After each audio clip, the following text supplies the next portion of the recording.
So I'm out here in Broadview in front of the ICE facility. We are in the area where I was pushed out a couple of days ago under threat of arrest, even though we were behind the barricade. But here's what's interesting. This is what I mean when I say that when the law is only applied to the powerless, it's not law, it's injustice. Take a look at this. So that's the ICE facility back there, all boarded up.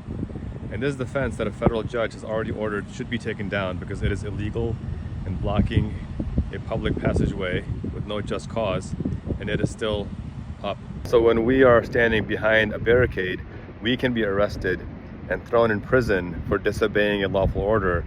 But when ICE fascists deliberately disobey a judicial order to take down a fence that is blocking a public access way, it's considered no problem at all. This is just a snapshot of how the law is being applied selectively, and that's fundamentally the problem here.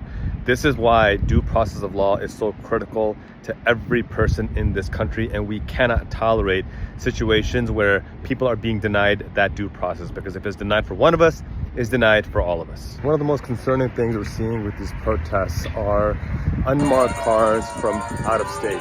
We just saw license plates from Florida, from New Jersey, from Ohio, and I'm trying to understand why ICE fascists from other states are coming in here with unmarked vehicles and why it is being allowed to continue. This is what you do when you're trying to cover your tracks and make it more difficult to ascertain who exactly it is that is kidnapping people, denying them due process of law.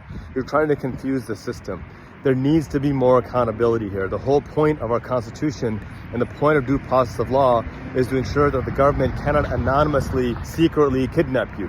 That is being undermined by these ICE fascists, and that's why it's so critical that we continue to show up to these events and let them know that we see them and that we will not tolerate the secretive fascism that they're pushing out at us.